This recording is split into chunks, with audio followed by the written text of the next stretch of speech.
Ele já conseguiu entrar. Boa tarde, Jonathan. Boa tarde. Tudo Tudo bom? bem? Tudo bem. Apresentei um pouquinho aqui do seu currículo. Queria agradecer a Valeu. participação, viu? Muito obrigada por estar aqui conosco. E Eu que pode começar. agradeço. Então tá joia. Ô, gente, como foi dito, deixa eu só abrir minha apresentação aqui. Deixar tudo pronto. Meu nome é Jonathan, né? Eu sou engenheiro agrimensor, formado pela UFAL, e desde o mestrado comecei a trabalhar com sensoramento remoto. Na época eu trabalhava com corpos d'água, e nesse meio tempo me tornei professor da Universidade Federal de Alagoas, depois de mestrado, quando conheci o professor Gabriel Marangon, e que me estreitou, né, a minha relação com as ciências florestais. Tanto é que eu estou fazendo um doutorado agora em ciências florestais, graças ao Gabriel, certo? Inclusive, estava conversando com ele agora há pouco aqui. E, Gabriel, obrigado por isso, você ter me ouvindo. Bom, então, pessoal, eu não estou vendo a opção... Tá. Deixa eu só abrir minha apresentação aqui para a gente deixar de delonga, né? E começar com os slides. Vocês estão conseguindo ver tranquilos aí? Tem como alguém me dar um feedback? Sim, aqui tá tudo bem. Estou ouvindo direitinho. Ok. Ok, então. Então, gente, como foi que surgiu essa história da Expedição Jari Paruí? Eu fui convidado a participar quando a expedição já estava sendo planejada, já estava sendo organizada, já estava num estágio bem avançado de organização, né? Eu tive contato, no começo do ano passado, com o professor Eric Gorgens, da Universidade Federal do Vale do Jequitinhonha, em Mucuri, lá em Minas Gerais, que foi o cara que idealizou e organizou toda a expedição. E aí eu trabalhei com ele um semestre lá no laboratório dele, lá em Minas, e aí surgiu a oportunidade de participar dessa expedição, né? Mas o que foi que motivou essa expedição? Como foi que, de repente, surgiu a ideia de ir para a Amazônia, né, se embrenhar na Amazônia atrás de uma árvore gigante, diga-se de passagem. Então, meio que estou aqui para contar essa história para vocês, certo? As árvores grandes, eu coloquei entre aspas gigantes aí, porque o gigantismo pode ser uma característica genética das árvores, não apenas relacionada ao tamanho dela, mas pode ter alguma coisa em escala genética, né? Essas árvores são eventos considerados eventos raros. E as maiores árvores já observadas no planeta, elas se localizam em temperaturas bastante baixas, né, latitudes altas, sendo que a maior árvore já medida, né, ela tem a dimensão de 115, quase 116 metros, como está vendo aí, 115,72 metros, e fica no norte da Califórnia. Só que na região tropical, a maior árvore até então tinha quase 101 metros, 100,8 metros, fica na Malásia, na região de Sabah, né, uma espécie Choré faguetiana. Em se tratando de Amazônia, as maiores árvores observadas lá, né, são das seguintes espécies, né, Samaúma, falando do nome vulgar, Samaúma, castanheira, o angelim, o visgueiro e o pequiá. A gente consegue encontrar facilmente referências a essas espécies em relação ao seu tamanho. E tá, beleza, mas se a Amazônia é do jeito que é, difícil de acessar, como é que, sem ter ido lá, o pessoal sabia que existia uma árvore grande com essas dimensões? Deixa eu... Aqui. Tá. Então, vamos lá. Esse é o primeiro problema, né? A Amazônia, ela ocupa uma área muito grande. E se tratando especificamente da Amazônia Legal, que é a Amazônia na parte do território brasileiro, ela ocupa 5,3 milhões de quilômetros quadrados, isso é aproximadamente 60% do nosso território, né? E é muito grande. Então, para monitorar, para mapear uma área com essa extensão, tem que ter uma tecnologia auxiliar, né? E aí é onde entra a questão do sensoramento remoto. Vocês já devem, quem tem interesse por essa área, já deve ter visto, né? Acho que no final do ano passado, desde o final do ano passado, teve uma série de polêmicas a respeito do monitoramento da Amazônia, e aí o INPE ficou em evidência, né? O Instituto Nacional de Pesquisas Espaciais, com alguns programas sobre monitoramento da Amazônia, né? Então, a gente pode citar o PRODES, o DT, o TerraClass, que são missões com objetivos específicos, diferentes, mas que se interconectam, certo? Só que essa questão de monitoramento da Amazônia, na verdade, do território brasileiro, não é recente. Então, a gente vem desde a época de 1970 com o projeto Radam Brasil, onde o Ministério de Minas e Energia da ocasião ficou responsável por mapear os recursos minerais da Amazônia, sendo que o projeto deu tão certo que foi estendido para o território brasileiro. Ok? E ficou, até então, nesse Ministério de Minas e Energia, até 85, né, com o final do regime militar, esses arquivos todos ficaram sob curadoria do IBGE, certo? E nesse contexto de monitoramento da Amazônia, surgiu um projeto, acho que em meados de 2015, no INPE também, né, que foi financiado pelo Fundo Amazônia, e esse projeto tratava da estimativa de biomassa da Amazônia, né, e a partir daí, o que é que eles fizeram? Eles realizaram pequenos mapeamentos, né, em alguns pequenos, de acordo com a magnitude da Amazônia, né, mas eles realizaram mapeamentos em pontos específicos, espalhados, parte desses pontos, que a gente chama de transecto, foram espalhados aleatoriamente e outros foram direcionados por conveniência, certo? Então, esse projeto, né, como o nome já sugere, é para estimar a biomassa que tem na Amazônia, né? Então, além de gerar imagens muito bonitas, como essa figura aqui no canto direito superior, seria um mapa de biomassa, né, tonelada por hectare, no trabalho de Rodrigo e com seus colaboradores de 2017, ele funciona basicamente dessa forma. 832 transectos, né, de aproximadamente 375 hectares cada, totalizando 3.120 km², foram mapeados na Amazônia. Se vocês conseguirem ver esses pontinhos amarelos aqui na região da Amazônia Legal, cada pontinho desse foi exagerado para vocês conseguirem ver, certo? Mas é a localização do transecto, né, que foi espalhado ao longo do território amazônico. E mesmo com um número desse, né, 832 transectos, cada um deles com 375 hectares, isso, em relação à área da Amazônia, constitui apenas 0,0005%, ou seja, virtualmente zero, né? Então, foi levantada uma área considerável, mas se observada, se comparada com o todo, não tem muita expressividade, né? Mas onde está? Cada transecto desse coletou uma nuvem de pontos, né, através de um scanner a bordo de uma aeronave Cessna, e aí ele funciona basicamente como se tivesse colocado um scanner de fato, desses que a gente conhece, de escanear documento, embaixo da aeronave, e aí ela sai escaneando pedaços da floresta. A vantagem desse tipo de tecnologia, como eles usam laser, né, daí o L da sigla LiDAR, que parece com um radar, né, eles têm a vantagem, né, diferentemente das imagens ópticas, de poder penetrar no dossel florestal. Então, cada pontozinho desse carrega uma coordenada tridimensional, né, latitude, longitude e altitude. Parte dos pulsos que conseguem penetrar no dossel florestal, eles registram, além da óbvia superfície do dossel, pontos que interceptaram alguns objetos no subbosque e pontos que interceptaram o solo, né? Então, a partir daí é feita uma filtragem, onde a gente consegue classificar os pontos por altura. Então, dá para identificar quais são os pontos do dossel, do subbosque e do solo, né? Aqui vocês conseguem ver uma imagem, digamos assim, né, a representação da nuvem de pontos em perspectiva, que por mais que seja uma nuvem de pontos, vocês conseguem perceber feições semelhantes a um dossel florestal, certo? Então, a partir desse tipo de produto, é extraído o modelo digital terreno, depois disso é feita a normalização, que nada mais é do que a exclusão do efeito do terreno, né, sobre a nuvem de pontos, ou seja, eu faço isso como se todas as árvores tivessem sido plantadas no mesmo nível, certo? Para excluir o efeito do terreno, né? Eliminar o efeito do terreno. A partir daí, é feito um modelo de altura de dossel, que seria aquela superfície original menos a altura do terreno, né? A altitude, e daí são classificados, localizados os pontos máximos.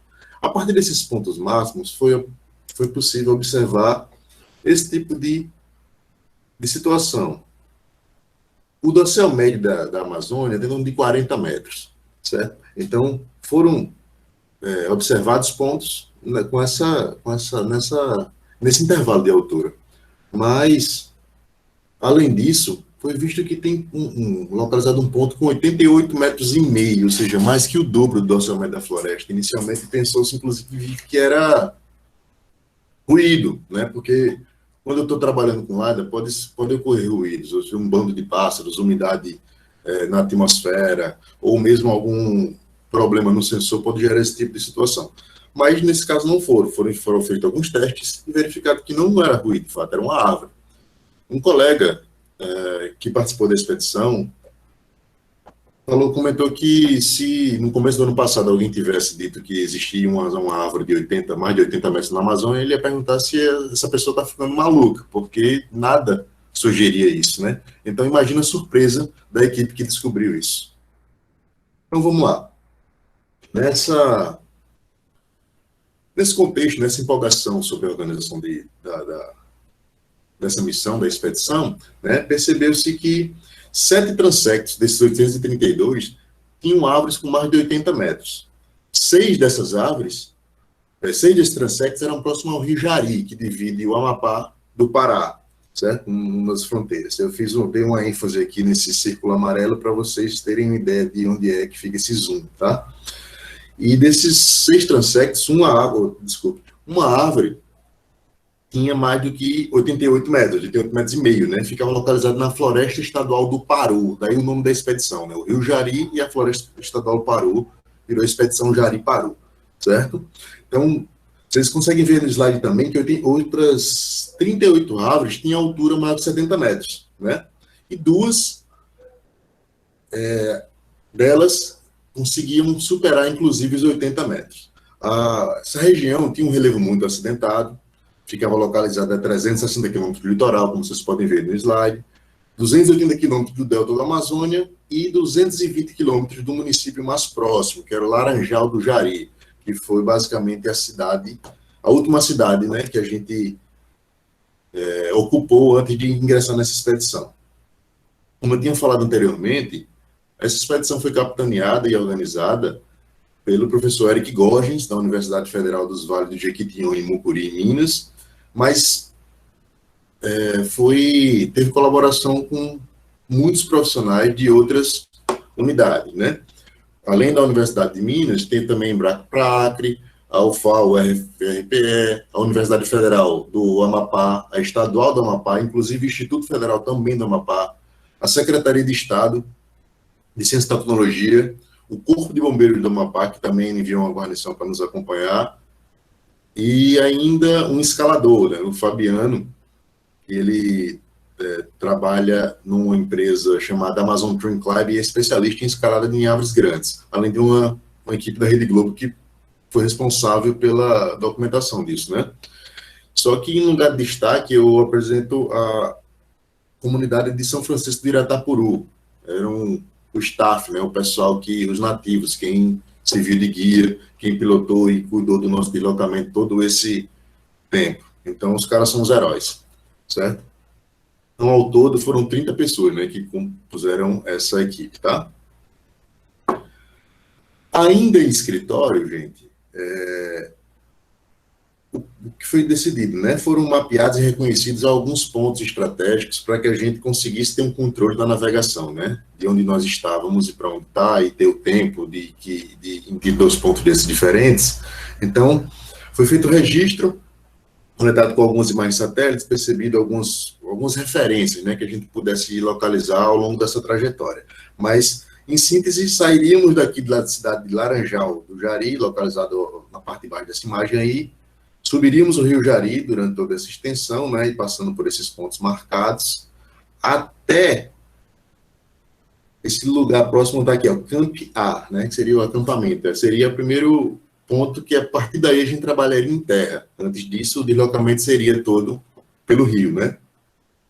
Então, uma situação interessante foi que a gente estava trabalhando nessa localidade justamente acima do Equador, vocês puderem ver nesse slide. Certo? Então, eu já estava no hemisfério norte aí, né? Particularmente foi a primeira vez que eu estive por lá. Ok. E aí, baseados, não sei se vocês têm a intimidade com isso, só que esse tipo de mapa, né, esse tipo de imagem, né, que na verdade é um modelo digital de terreno, esse aqui foi o SRTM, né, uma missão da NASA no ano de 2000, que tratou de mapear topograficamente a Terra, né, das latitudes, acho que de 84 norte a 80 sul, salvo engano. E aí, para vocês entenderem, aqueles que nunca tiveram um contato, essas partes claras da imagem, elas representam lugares altos, né? Essas partes escuras, lugares mais baixos, certo? Então dá para dar uma ideia de relevo nessa região, ok? E aí, dando um zoom nessa parte aqui de cima, né, onde tem essas estrelinhas vermelhas, onde foram localizadas as árvores com mais de 70 metros, né?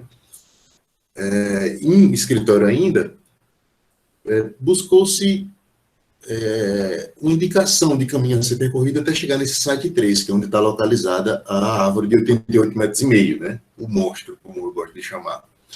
Então, basicamente, era isso que se sabia. Tinha uma ideia básica de como funcionava a natureza lá, como era o relevo da região, e no escritório ficou planejado dessa forma, né? O ponto de partida foi na comunidade de São Francisco de Iratapuru, uma comunidade bem afastada, na verdade, do município de Laranjal do Jari. A gente teve que andar, acho que 1 hora e pouquinho de carro, depois mais uns 40 minutos de barco para poder chegar aí. Essa comunidade, ela vive basicamente da extração da castanha do Brasil, certo?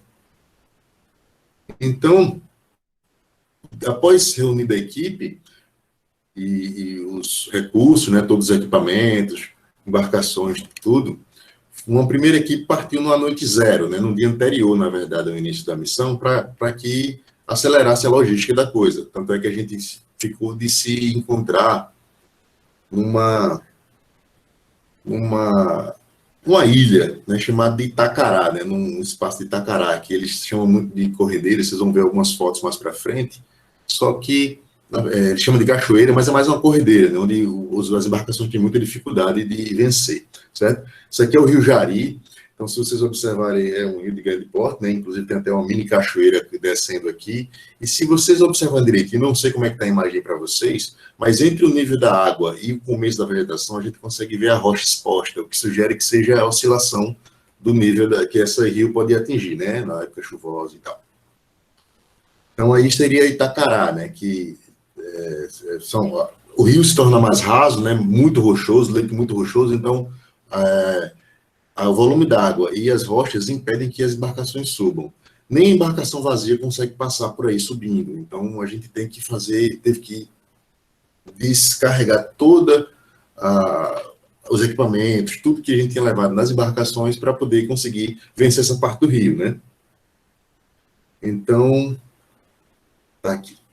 Então, o pessoal deu um apelido gentil a essa parte do nosso trajeto, né, era Itacará, virou Eita Caramba, né, para poder expressar o esforço que foi feito nessa fase, né. Então, o pessoal teve aqui, vocês conseguem ver na foto, a turma trabalhando, puxando, inclusive, o barco, né, não só os equipamentos, tudo que a gente levou teve que ser transportado por terra, cerca de 1 quilômetro, mas também as embarcações, certo? Então, coisa muito pesada, mais de 1 tonelada, então foi um dia todo para poder fazer essa transposição.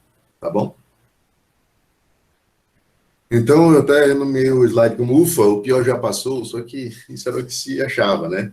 Então, a gente passou, depois de tudo isso, passou esses equipamentos todos por terra, reequipou as embarcações, teríamos que seguir rio acima, né? Então, isso foi no segundo dia, a gente começou a equipar novamente a embarcação. Essa imagem, mais ou menos, acho que em torno de umas 8 horas da manhã, então não era tão cedo, mas a umidade lá faz com que fique com muita névoa, né, muita neblina, mesmo com um horário mais avançado, né? Então, seguimos adiante. O Rio Jari é muito volumoso, então permite que a gente visse paisagens belíssimas, né? Num caminho, dos trechos, a gente se deparou com essa placa da Estação Ecológica do Jari, né, que é supervisionada pelo Ministério do Meio Ambiente e o ICMBio, o qual teve que autorizar a nossa passagem por essa área protegida, certo? Então, eu tirei essa foto da placa para poder ir registrando, né, conforme a gente fosse avançando rio acima, né? Outra coisa que eu quero falar é que, como eram muitos dias que a gente teve que subir o rio, foram quase 6 dias só subindo o rio, né? Então, muitas das coisas que foram vistas, né, dos animais, como lontras, antas, ficaram difíceis de ser registradas porque a gente tem que guardar muito da energia do celular, né? Então, às vezes, perdia muito timing. De tipo, beleza, um monte de arara voando, então a gente daqui que conseguisse pegar o celular e ligar e tal, e aí perdia o momento. Então, alguns dos momentos que eu consegui pegar aqui foram com o celular, foram foi mera sorte. Então, vocês conseguem ver aqui no slide o Dr. Marcos Vinícius de Oliveira, lá do Embrapa Acre, né? Ele estava aqui conferindo o GPS na ocasião, e eu achei bem emblemática essa imagem, além de bonita, né? Porque para ilustrar a importância da navegação, né? E da navegação, que eu digo assim, de se deslocar num ambiente desconhecido, sabendo de onde a gente está e para onde a gente queria ir. Então, esse monitoramento era sempre feito, inclusive em relação ao rendimento. Né, o quanto a gente rodou durante o dia, né? Quanto a gente conseguiu se locomover durante o dia, para ter uma ideia de qual é a expectativa de chegada lá na base, no acampamento base, né? Bom, esse aí na foto, no primeiro plano, é o professor Eric, né? Eu coloquei lá o chefão, porque foi ele que capitaneou toda a logística, toda a organização e a idealização da expedição, né? A ele, graças a esse cara que a gente teve essa oportunidade.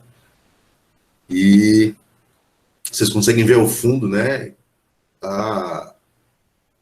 Assim, consegue ter uma ideia de como é ondulado o relevo desse lugar. Então, vocês conseguem ver o nível do rio e aí esses morros, que o pessoal lá chama de pirambeira.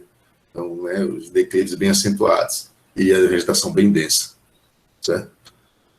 A vida é exuberante demais lá, todo tipo de planta, de todo tamanho, de espécie de animais. Nós vimos jacarés, a anta rosa, salvo engano, ela é um bicho enorme, maior que um boi. Então, foi tudo muito surpreendente, né?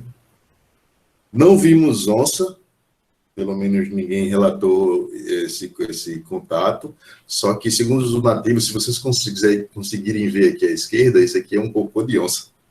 Então, eu achei interessante e resolvi registrar, tá? E aí, algumas aranhas estavam sempre presentes. A gente parava, basicamente, em terra 2 vezes por dia. Era para almoçar e para dormir, né? Então, quando estávamos em terra, sempre tinha esses visitantes, formigas, tucandeiras enormes. Então, a vida era uma coisa absurda, né? Exuberante.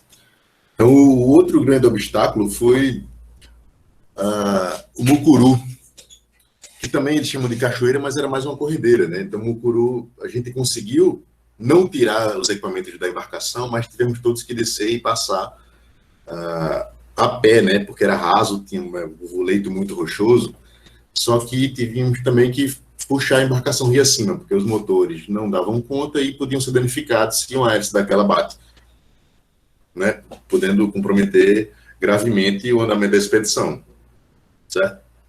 Então, essa foto eu achei bem legal.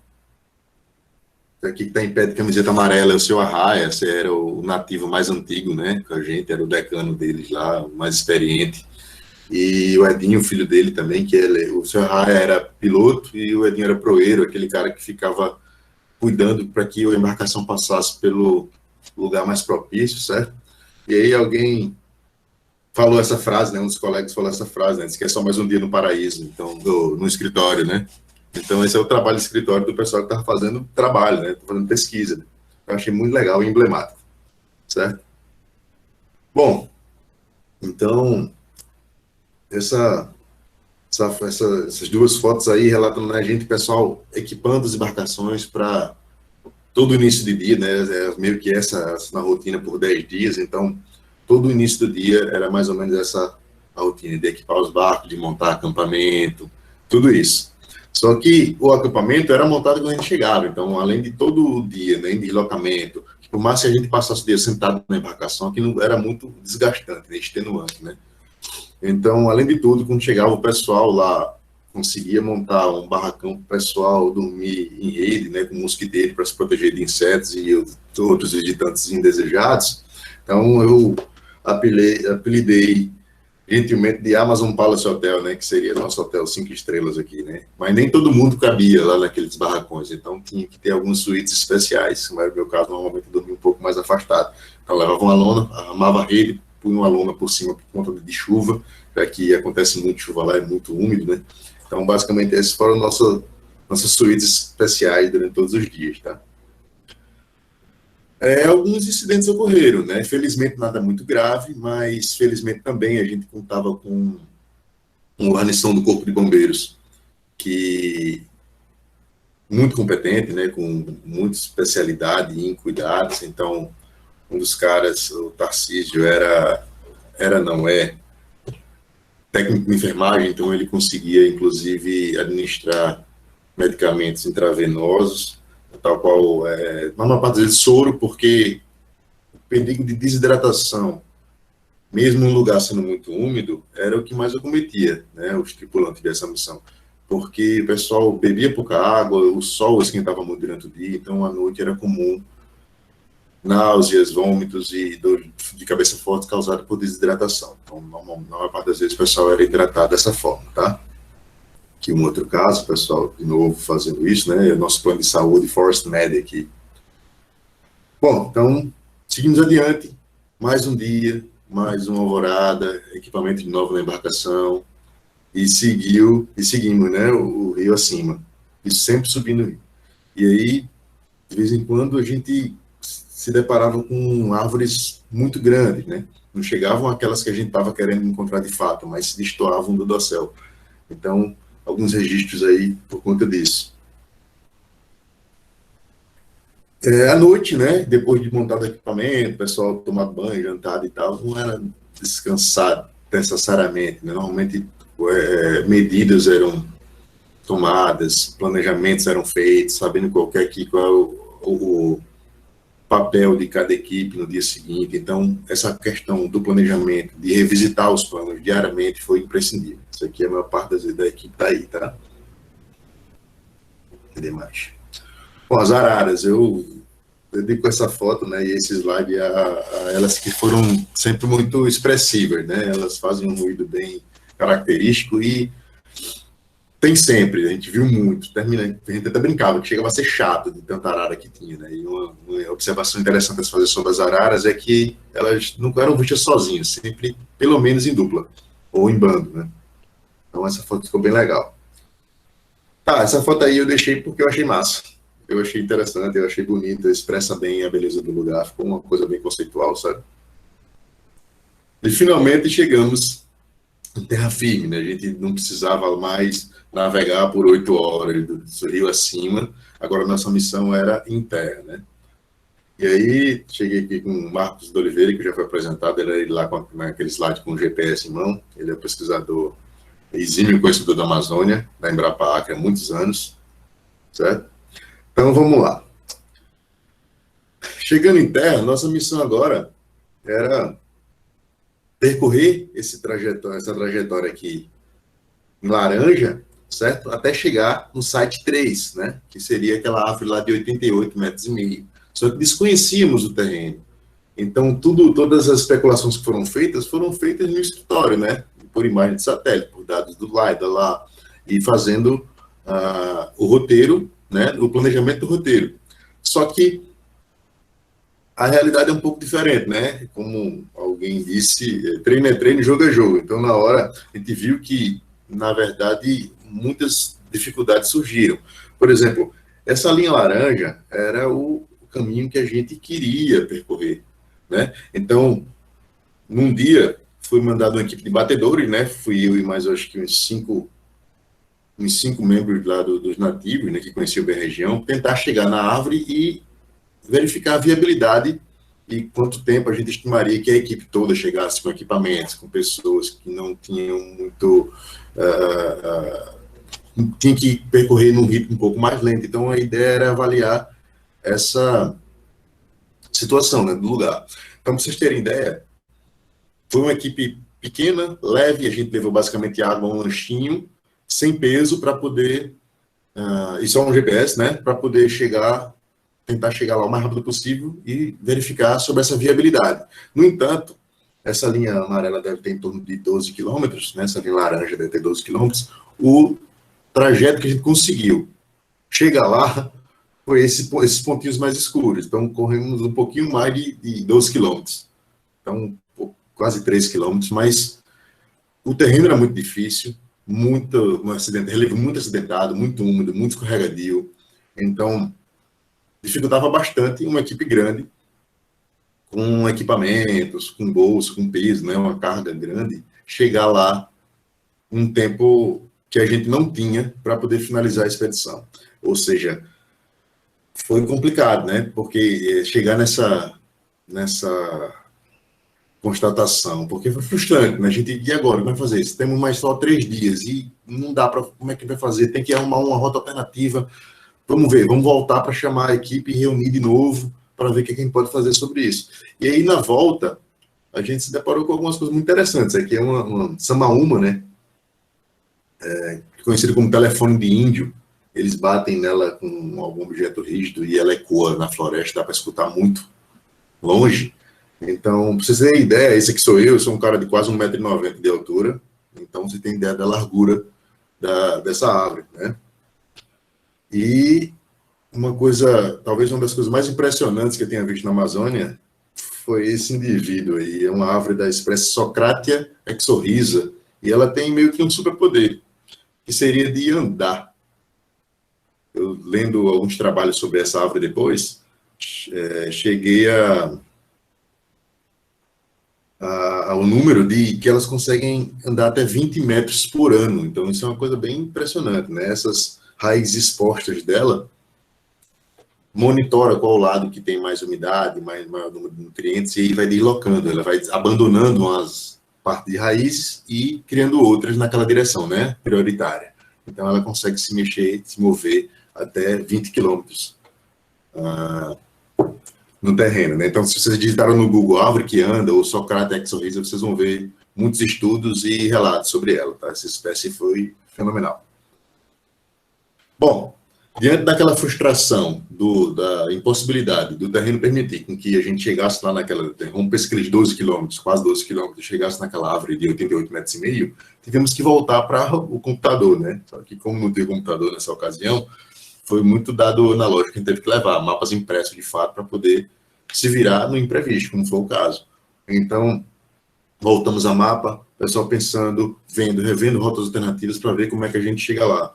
Só que no dia seguinte, uma outra equipe foi enviada, dessa vez eu não fui, e tentaram avançar um pouco mais para um terreno que era aparentemente mais plano, mais alagado, mas mais plano, né? Então, o pessoal conseguiu cumprir uma distância maior, mas não o suficiente para chegar lá, né? Então, vocês verem esses pontilhadinhos aqui, foi o caminho que eles percorreram, né? Só que, nesse segundo round aqui, como a gente vê, a gente perdeu novamente, né? Só que nessa tentativa de achar uma rota alternativa, a gente chegou, fomos maravilhados, né, pela descoberta de, na verdade, um grupo, né, um aglomerado, um monte de árvores grandes. Ou seja, se vocês conseguirem acompanhar aqui nessa imagem, né, tem uma escalazinha aqui de altitude, na verdade de altura, onde esses pontos, né, de azul, entre o azul e verde, são maiores que 70 metros. Ou seja, tem vários indivíduos com mais de 70 metros naquela região. Ou seja, a gente não chegou à árvore de 80,5 metros, mas, em compensação, chegamos a um aglomerado dessas árvores, né? O que depois a mídia, né, a Rede Globo, que divulgou uma reportagem até longa sobre essa experiência, chamou de Santuário de Angelins, dos Angelins, porque, obviamente, em relação à espécie dessa árvore, né? Então, vamos lá. Nesse caminho, né, essa foto, nesse caso, foi tirada por terra, né, a gente conseguia visualizar os angelim, né, essas árvores enormes. Embora não tão largas quanto aquela samaúma que eu mostrei agora há pouco, elas, por serem mais esbeltas, uma espécie mais esbelta, conseguiam atingir alturas maiores, né? Então, a gente conseguiu achar não só uma, mas um grupo de árvores acima de 70 metros. Pra você terem ideia, eu estou aqui dentro do oco de uma árvore dessa caída, né? Eu não lembro mesmo a dimensão dessa árvore, estava caída lá, mas era enorme, né? Mesmo não sendo tão larga quanto aquela Samamu, como eu falei, né? Então, coloquei aqui uma gigante caída. E aqui foi essa árvore, que na verdade não era aquela de 88,5 metros, mas era uma de 82 metros, ou seja, tem mais que o dobro, né, do dossel médio da Amazônia. Então, aqui está aqui a foto do Tarcísio, né, o bombeiro um dos bombeiros que nos acompanharam, e vocês, né, a altura dela, né, a copa dela se perde na luminosidade lá sobre o dossel. Então, a gente teve que validar essa altura, né? Tinha informação aqueles dados que eu tinha falado lá do LiDAR, né, que registram latitude, longitude e altitude. Então, a gente tem que, em loco, validar essa informação. Então, sempre tem que ter um maluco, né, que é esse cara aqui de azul, o Fabiano, da Twin Climb, lá, ele tem uma empresa lá em Manaus, né, de escalada em árvores. E aí, ele foi subir a árvore para poder medi-la de cima, né, até baixo. Então, um desafio era escalar de fato essa árvore. Se vocês observarem aqui, acho que no próximo slide, vocês conseguem ver ele subindo aqui. Esse galho que ele está subindo está a 50 metros de altura, tá, gente? Então, imagina o que é você conseguir atingir, né, com um cabo, uma corda, um galho a 50 metros de altura. Então, ele demorou mais para conseguir atingir e se ancorar, né, nessas amarrações para poder subir, do que para subir propriamente dizendo. Então, aqui eu tenho até um zoom para vocês verem que ele está aqui subindo, né? Talvez nessa imagem à direita não dê tanto para ver, mas esse cara é um herói, né? Foi ele que subiu e validou, de fato, a altura da árvore, tá? Bom, como a gente estava ali embaixo, dando sempre suporte, quando ele precisava do equipamento ou outro lá em cima, então a gente tinha que ancorar e mandar para ele lá, então ficava cansativo, né, o dia todinho olhando para cima. Então o pessoal, às vezes, eu acho uma posição mais confortável para monitorar a situação, né, e ficar de olho nele caso alguma necessidade surgisse, certo? Essa aqui é a foto de cima, né, dessa árvore de 82 metros, cuja a espécie, o nome vulgar, eu já tinha dado um spoiler na frente, que tinha sido angelim vermelho, né, mas o nome científico é Denise Excelsior Duke, tá? E essa foto aí é dela, de fato, tirada com um drone que o Marcos da Embrapa fez, né? Essa imagem representou, né, nossa chegada, né, o cumprimento da missão, digamos assim. Isso já com 7 dias dentro da Amazônia, né, no coração da Amazônia. Lá no fundo você consegue ver que o relevo era bem acidentado, né? Então a densidade do dossel, o tamanho dessas árvores, então tudo aqui foi fascinante. Bom, e aí, depois de chegado nessa árvore, né, próximo da hora de voltar, rio abaixo, tiramos essa foto com toda a equipe. Vocês conseguem ver a professora Eliane, lá do Amapá, a única representante feminina aí, representando as mulheres na ciência, e foi uma guerreira o tempo todo, bem como todo o staff, todos os pesquisadores. Então, foi uma experiência maravilhosa, só que não tinha acabado. Na verdade, a gente estava na metade, porque tinha todo o caminho de volta para fazer, né? Então, a gente demorou, acho que entre 5 e 6 dias para subir o rio, para chegar até esse ponto, e apenas 2 dias e meio para descer. Então, assim, né, para descer todo o Santa Ajuda, então a gente teve, inclusive, o fluxo d'água a nosso favor, foi bem mais tranquilo. Muito da comida que subiu não desceu, obviamente, então era menos peso para carregar, inclusive naquela etapa de Mucuru e lá no Itacará, quando a gente teve que descarregar toda a embarcação, todo o equipamento, né?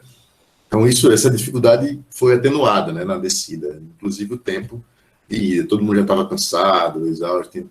O bom foi que toda a equipe levou a expedição toda com muito humor. Então, quando alguém estava mais desanimado, vinha alguém e tirava onda, zoava com alguma coisa, e mantinha sempre um clima descontraído para que a expedição seguisse como teve, né, só coisas boas, né? Nada de grave aconteceu, felizmente, ninguém se machucou gravemente, nenhum problema aconteceu, e essa foto, acho que registrou, assim, né, o sucesso, né, que foi a expedição, né, todos os presentes estavam nessa imagem aí. Bom, aí eu terminei assim, como toda grande expedição, né, termina com uma festa, uma comemoração. A gente estava lá na comunidade de São Francisco do Iratapuru, pessoal brincando e jogando o outro para cima, e foi nesse clima que essa viagem, essa experiência que me marcou em todos os aspectos da minha vida, né, pessoal, profissional, acadêmico, todo jeito, né, ficou guardada e vai ficar guardada com bastante carinho. Eu acho que no coração todo mundo participou, certo? Sobre a repercussão, né, desde agosto do ano passado, quando foi feita essa expedição, muita coisa saiu na mídia. Se vocês colocaram no Google a maior árvore da Amazônia, então você vai ser inundado por notícias, né? Então, inclusive, a Globo fez uma reportagem, acho que de mais de 20 minutos sobre a expedição. Muito bacana, eu acho que aconselho vocês a assistirem. Se quiser, depois eu posso mandar o link, certo? Então, eu vou passar aqui algumas das notícias que saíram sobre isso, né? Inclusive, mídia de fora, né? Tinham pesquisadores de Oxford e Cambridge acompanhando a expedição. Então, teve muita repercussão fora do país, inclusive, tá? E tem um vídeo, inclusive, da Cambridge University que fala sobre isso, né? Expedition finds talus tree in the Amazon. Então, fala da expedição que achou a maior árvore da Amazônia registrada até agora, né? Então, fica aí o questionamento, né? Se mapeando 0,0005% da Amazônia, chegou-se a uma descoberta de uma árvore cuja altura era inimaginável, o que não deve ter nos outros 99,9995% da Amazônia, né? Então, é nesse contexto que eu aproveito para agradecer, né, os apoiadores e financiadores, né, da expedição ao qual eu participei com muita honra, né? Foi muito grato, me sinto muito grato de ter participado. Então, fica aí a Universidade Federal dos Vales de Jequitinhonha e Mucuri, na pessoa do professor Eric Gorgens, a Universidade de Cambridge e o INPE, né, que entraram com os recursos para poder viabilizar a expedição, o SPOT, que é a empresa que trata sobre resgate em áreas remotas. Então, a gente tinha um dispositivo para poder, né, caso acontecesse alguma coisa de uma magnitude maior, a gente conseguisse ser resgatado com um helicóptero, alguma coisa do tipo. A Fundação Jari, o INPA e o CMBio pelas autorizações e por todo o contato com a comunidade local, tá certo? Em especial, gostaria de agradecer ao TriLab, que é o laboratório do professor Eric, lá em Minas, e o Laser, que é o laboratório de assessoramento remoto da Universidade Federal Rural de Pernambuco, o qual participo. Inclusive, acabei de ver meu orientador, o professor Manuel Silva, aí presente. Saudação, Emanuel. E é isso, gente. Muito obrigado. Eu fechei com essa foto que eu tirei do celular também. Ela ficou... participei de um concurso de fotografias sobre os biomas brasileiros, e essa foto ficou em segundo lugar, tá? Tirei com o celular e fechou. Ela foi exatamente a última foto da expedição. Então, agradeço a oportunidade de falar sobre isso, é uma coisa que eu já gosto de falar normalmente, e para uma pessoa que tem muito carinho com o professor Gabriel foi muito melhor, para um público que tem interesse de ouvir, é melhor ainda, tá? Então, encerro aqui, fica meu e-mail, meu contato, qualquer coisa, estou à disposição, e vocês podem perguntar o que quiserem. Não sei como é que a organização está pensando em fazer, a Carolina vai falar agora, né? Obrigado. Isso. Muito obrigada, Jonathan. A palestra foi ótima. Acho que eu falo por várias pessoas que assistiram. Foi de grande valia, muito conhecimento adquirido. E agora a gente já tem algumas perguntas. A primeira é a da Carol, que ela perguntou: a gente sempre discute sobre o planejamento e a realização da atividade no campo. Teve alguma coisa que saiu completamente do planejado na expedição? Completamente fora, né, do planejado, não. Assim, também não teve, foi tudo certinho como planejado. Então, a gente tem uma margem, né, de erro aí, digamos assim. Então, acho que para uma expedição desse porte, onde a gente ia ficar 10 dias num lugar muito ermo, né, distante da civilização, sem comunicação, de fato, a gente não tinha noção do que estava acontecendo no mundo afora, né? Então, tudo tinha que ser meticulosamente calculado para poder dar o mínimo possível, né? Exceto algumas coisas sobre... teve um caso lá, um dos bombeiros, ele teve um incidente que ficou engasgado com espinha de peixe.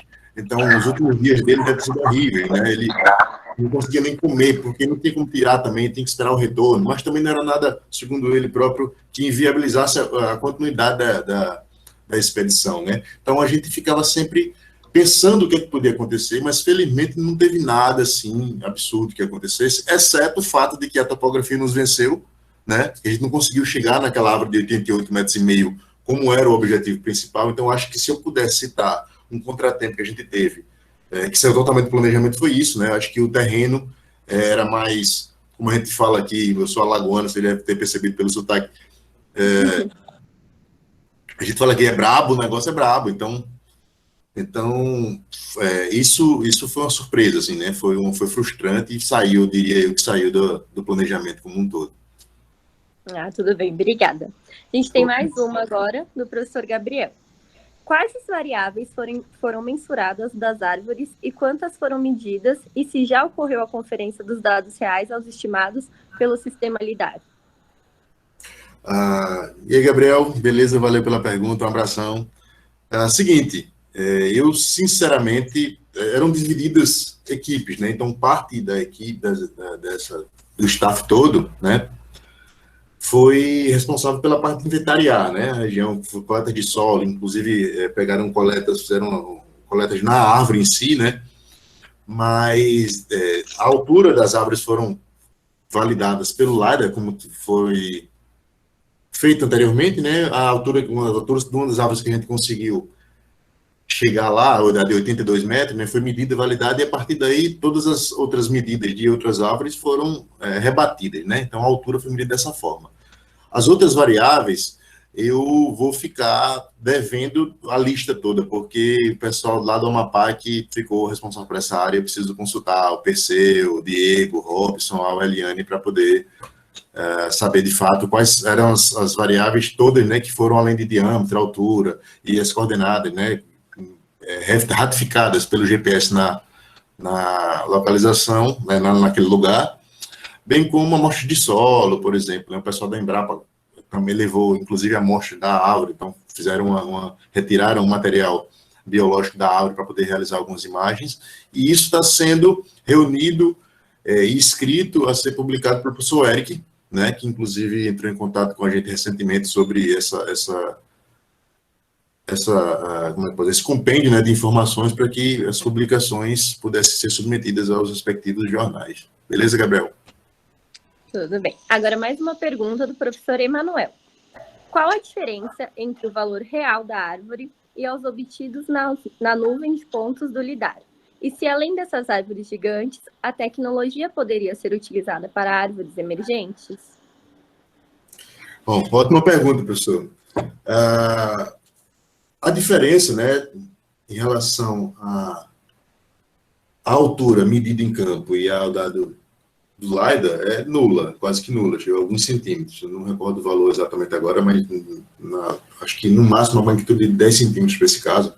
Então, eu acho que a precisão do LiDAR não é uma coisa que esteja mais sendo questionada, né? É possível validar, né, e dar fé àquelas medidas feitas com o sensor LiDAR, né? Então, a tecnologia permite uma precisão já bem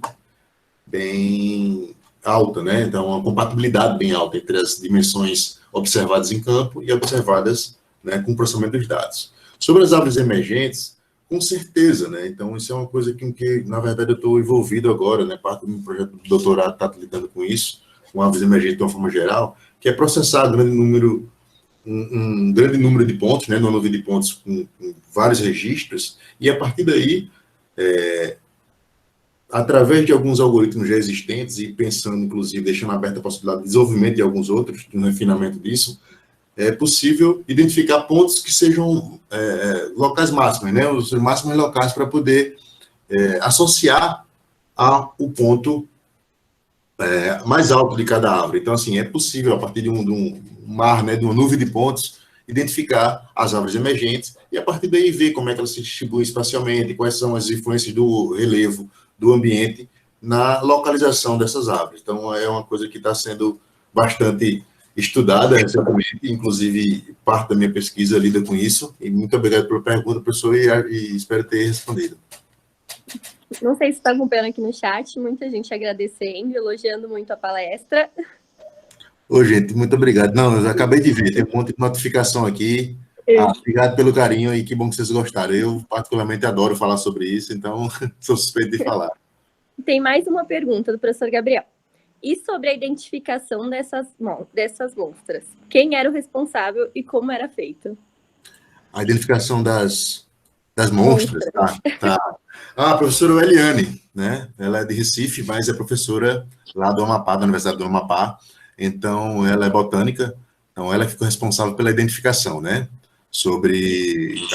Identificou a espécie como a Diniz excessa duc, né? Conhecida vulgarmente lá como angelim vermelho, e foi ela que reconheceu a amostra, como ele falou aí. Então, meio que isso. Eu vi que chegou alguma outra pergunta sobre Vante aqui, acendendo na minha tela. Isso, existe algum Vante envolvido na missão? Existia, do professor Gabriel. Sim. Com certeza existia, né? Inclusive, uma daquelas imagens, se eu poder voltar aqui no slide, a outra imagem que eu mostrei da árvore foi feita com ele, essa imagem aqui, foi feita com um drone que foi levado pelo Dr. Marcos Vinícius da Embrapa, da Oliveira, né?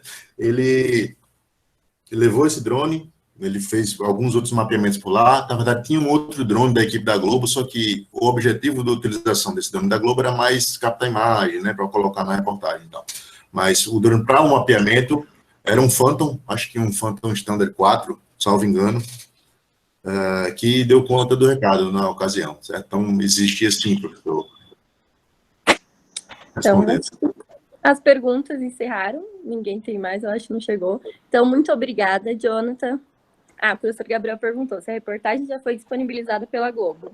Já sim. Eu posso enviar para vocês o link para vocês acompanharem na internet, e está bem bacana lá. Vocês vão ver que parece, né? Vocês vão ter uma noção um pouco mais animada, né, dessa aventura aí.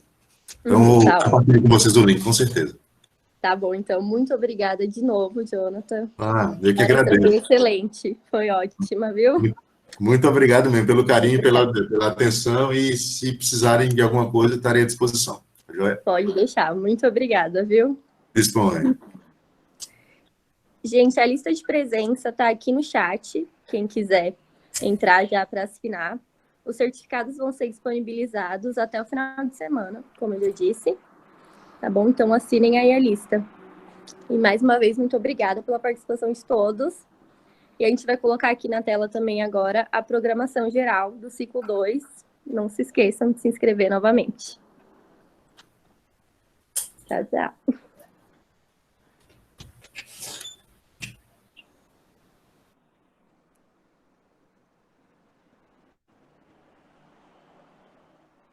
Tá aparecendo aí na tela agora, pessoal. Toda a programação do ciclo 2. E lembrando também que a palestra foi gravada. Então, quem quiser, ela vai estar disponibilizada lá no nosso canal do YouTube, Quarentena Florestal Ciclo de Palestras. Quem quiser assistir novamente, mandar para os amigos, conhecidos, fiquem à vontade, só entrar lá.